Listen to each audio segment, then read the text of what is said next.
एक गांव में दो बहनें रहती थी। छोटी बहन गीता बहुत अमीर थी।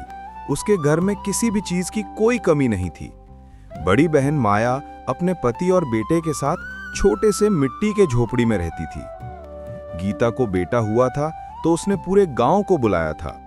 सुबह सुबह गीता के घर चारों ओर चहल पहल थी। हर तरफ खुशियों का माहौल था। उसके घर के बाहर हलवाई बड़े बड़े बर्तनों में मिठाइयाँ तल रहे थे। कहीं सब्जी बन रही थी, कहीं लड्डू, खीर, पुलाव, कचौरी तैयार हो रहे थे। गीता, धीरे धीरे मेहमान आ रहे हैं। तुम्हारी बड़ी बहन गंगा दीदी अभी तक आई नहीं। तुमने सबको बुलाया था ना? अरे हाँ, बुलाया है ना, आती ही होगी अपने परिवार के साथ। अच्छा सुनिए, आप यहाँ मुन्ना के पास बैठिए, मैं भी आती हूँ।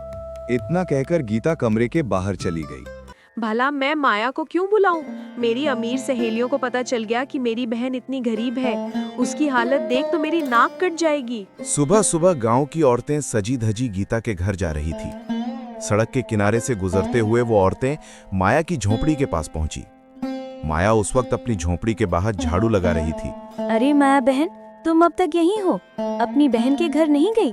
तुम्हारी बहन को तो बेटा हुआ है, तुम तो मौसी बन गई हो। तुम्हें तो सबसे पहले पहुंचना चाहिए था। गंगा ये सुनकर हैरान हो गई।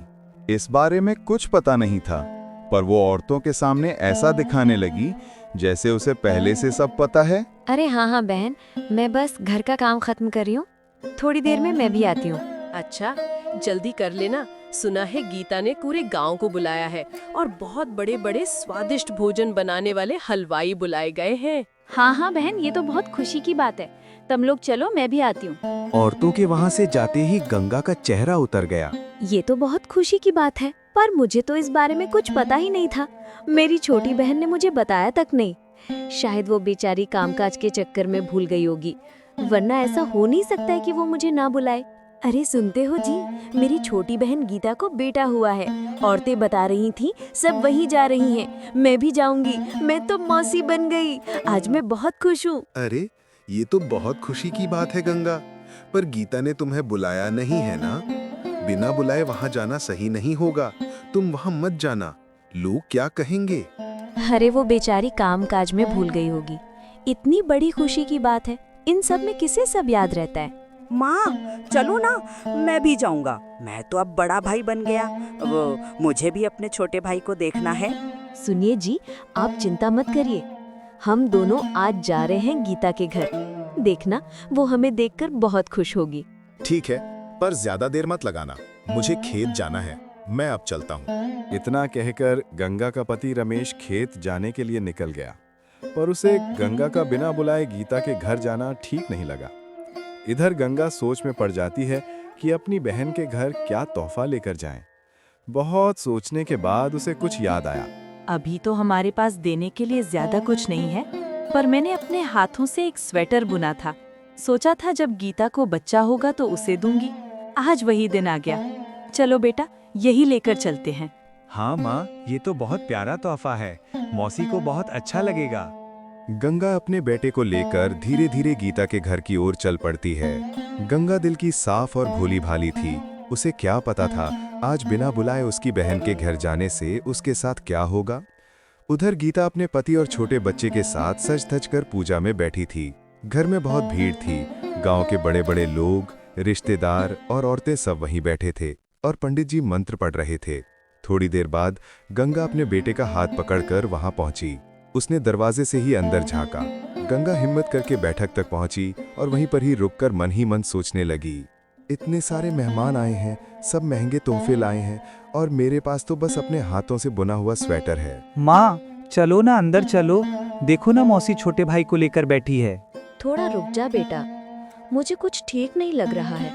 सारी औरतें अच्छी अच्छी साड़ी पहनकर आई हैं, सबने गहने पहन रखे हैं। उसी समय गीता की नजर दरवाजे की तरफ पड़ी। उसने देखा गंगा अपने बेटे के साथ खड़ी है। पुरानी साड़ी पहने गीता चौंक गई। उसके चेहरे का रंग उतर गया। वो मनी मन सोचने लगी, हे भगवान, ये गंगा यहाँ क्या कर रही है? बिना बुलाए यहाँ कैसे आ गई? मुझे कुछ करना होगा। सुनिए जी, मैं अभी आती हूँ, आप मुन्ना का ख्याल रखिएगा। अरे तुम पूजा के बीच में कहाँ जा रही हो अचानक? अरे वो मुझे एक बहुत ज़रूरी काम याद आ गया है, बस थोड़ी देर में आती हूँ। इतना कहकर गीता धीरे से उठी और गंगा की तरफ बढ़ी। गीता बाहर आई तो गंगा ने मुस्कुराते हुए कहा, बधाई हो मेरी प्यारी बहन, तू माँ बन गई, मैं मौसी बन गई। भगवान करे तेरे लाल की उम्र लंबी हो। मैं आज बहुत खुश हूँ। अरे तू यहाँ कैसे आ गई? मैंने तो तुझे बुलाया भी नहीं था। अगर किसी को पता चल गया कि तू मेरी सगी बहन है तो समाज में मेरी नाक कट जाएगी। गंगा का चेहरा उतर गया, उसकी आंखों में आंसू आ गए। गीता ने थोड़ी नरमी दिखाते हुए कहा, देख, बुरा मत मानना बहन, मगर मैंने तुम्हें इसलिए नहीं बुलाया क्योंकि यहाँ गांव के बड़े बड़े घरों के लोग आए हैं। अगर उन्हें पता चल गया कि तू मेरी सगी बहन है, तेरी गरीबी देख के तो मेरी इज्जत मिट्टी में मिल जाएगी। आना ही था तो थोड़े ढंग के कपड़े पहन कर आती। मुझे माफ कर दे बहन, तू ठीक कह रही है। मैं तो बस बहुत खुश थी, मैं मौसी बन गई, इसलिए अपने आप को रोक नहीं पाई। देख, मैं तेरे मुन्ना के लिए अपने हाथों से बुना हुआ स्वेटर लेकर आई हूँ, ये तू रख ले बहन।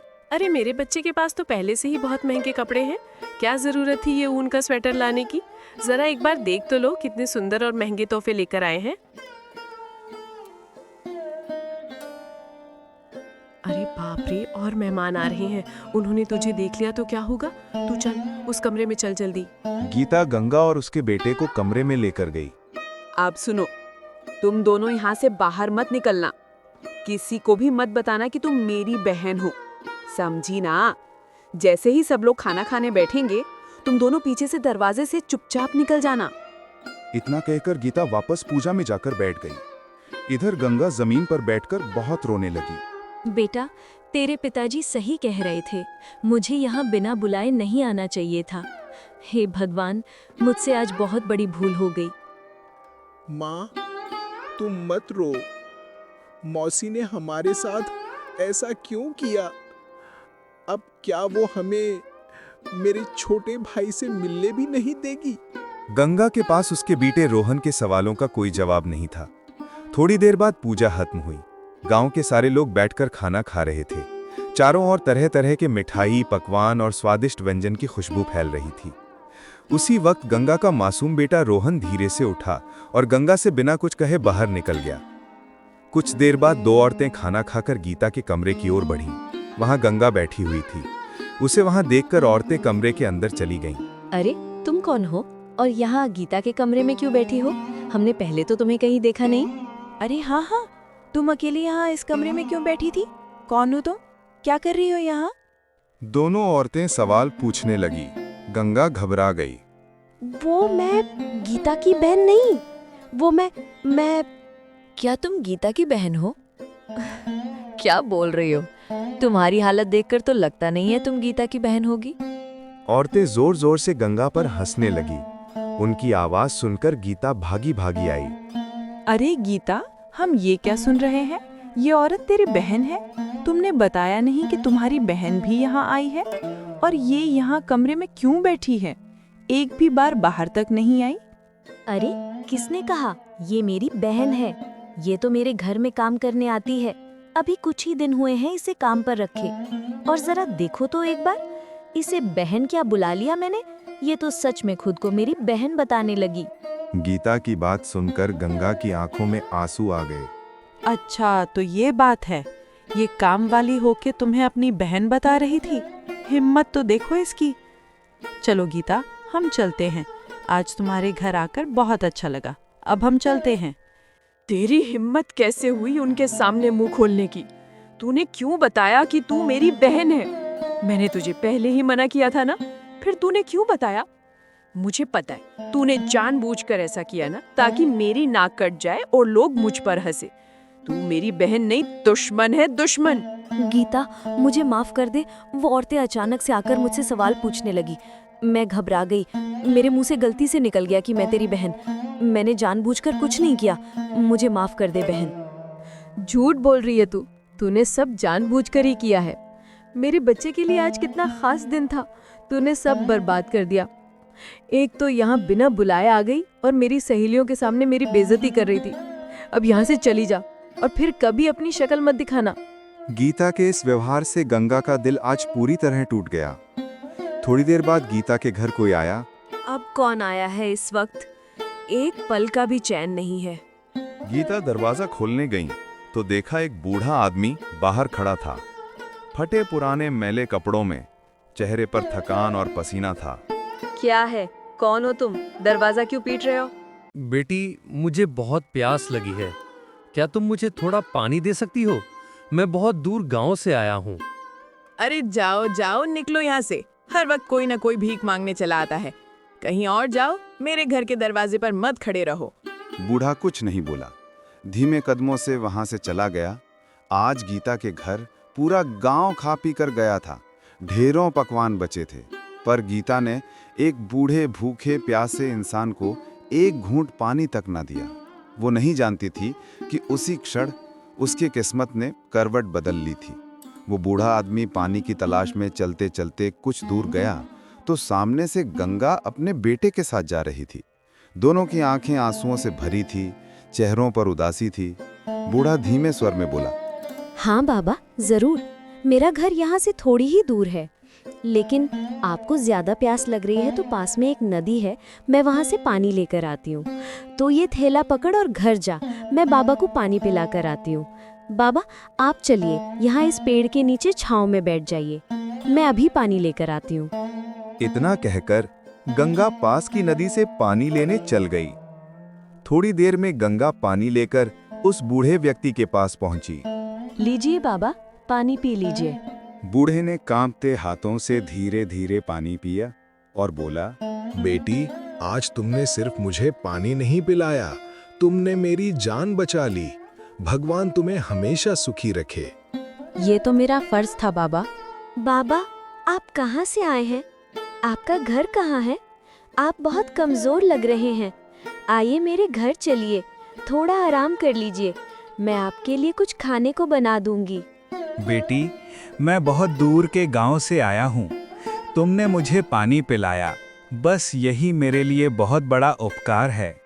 अब मैं चलता हूँ, तुम्हारा बहुत बहुत धन्यवाद। नहीं बाबा, ऐसे कैसे जाने दूं आपको? आप मेरे पिता समान हैं। आप काफी थके हुए हैं, चलिए मेरे घर, कुछ खा लीजिए, आपको थोड़ी ताकत मिलेगी। ठीक है बेटी, अगर तुम इतना कह रही हो तो चलो। गंगा को उस बूढ़े व्यक्ति पर दया आ गई। वो उसे अपने छोटे से मिट्टी के घर की ओर ले चली आई। बाबा आप यहाँ बैठकर आराम करिए, मैं जल्दी से आपके लिए कुछ खाने को बना लाती हूँ। बूढ़ा झोपड़ी के भीतर चटाई पर बैठ गया। गंगा ने जल्दी से चूल्हा जलाया और खाना बनाने लगी। थोड़ी देर में गंगा ने रोटी सब्जी बनाकर बूढ़े बाबा को खाने के लिए दिया और बड़े स्नेह से बोली, बाबा मुझे माफ करना, मेरे घर में जो भी रूखा सूखा था वही बनाया है, कृपा करके इसे खाकर स्वीकार कर लीजिए। बूढ़े ने थाली में रखे खाने को देखा और धीरे धीरे खाने लगा। बेटी, तुम अन्नपूर्णा हो, तुमने तो बहुत स्वादिष्ट भोजन बनाया है। तेरे हाथों में तो सच्चा प्रेम है। तुम्हारा बहुत बहुत धन्यवाद। बेटी, तुम कुछ उदास लग रही हो। मैंने तुम्हारे आंखों में आंसू देखे थे। सब ठीक है ना? क्या बताऊं बाबा, मेरा जीवन दुख से भरा है। मेरे पति दिन भर खेत में काम करते हैं, फिर भी पेट भर खाना नहीं जुट पाता। आज मैं अपनी बहन के घर गई थी, उसे बेटा हुआ है, सोचा खुशियां बांट लूं, पर वहां से अपमान लेकर लौट आई। मुझे किसी ने बुलाया भी नहीं था, फिर भी मैं वहां गई। फिर मुझे और मेरे बच्चे को बहुत अपमानित किया गया, लेकिन इसमें गलती मेरी ही थी। मुझे बिन बुलाए वहां नहीं जाना था। बेटी, दुखी मत हो, भगवान सब देखता है। जो दिल से नेक होते हैं उनके जीवन में कभी न कभी उजाला जरूर आता है। बेटी, तुमने आज मेरी बहुत बड़ी मदद की है। मुझे प्यास लगी थी, तुमने पानी पिलाया, फिर अपने घर लाकर प्यार से खाना भी खिलाया। तुम्हारा ये उपकार मैं कभी नहीं भूलूंगा। मेरे पास तुम्हें देने के लिए कुछ भी नहीं है, लेकिन ये पोटली रख लो, इसमें कुछ फल है। जब तुम्हारा पति घर आए तो तुम तीनों मिलकर इसे मेरा आशीर्वाद समझकर खा लेना। अब मैं चलता हूँ। बेटी, भगवान तुम्हें हमेशा खुश रखे। खिलाया और जाते जाते वो एक पोटली देकर गया। पति ने मुस्कुराते हुए कहा,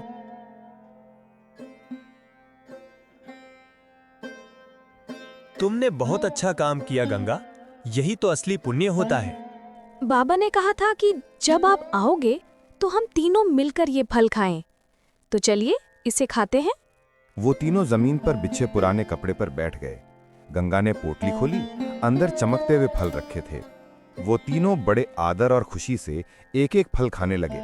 हर निवाले में जैसे कोई मिठास थी जो दिल को छू रही थी। कुछ देर बाद एक चमत्कार हुआ। जैसे ही तीनों ने अपने अपने फल खा लिए, अचानक आसमान से एक तेज प्रकाश फैल गया। वो रोशनी इतनी ज्यादा थी कि कुछ पल के लिए उनकी आंखें चौंधिया गईं, और जब उन्होंने आंखें खोलीं, उनके फटे पुराने कपड़े अब सुंदर, नए और चमकदार वस्त्रों में बदल चुके थे। तो जो मिट्टी की पुरानी झोपड़ी थी, वो पक्के मकान में बदल गई थी।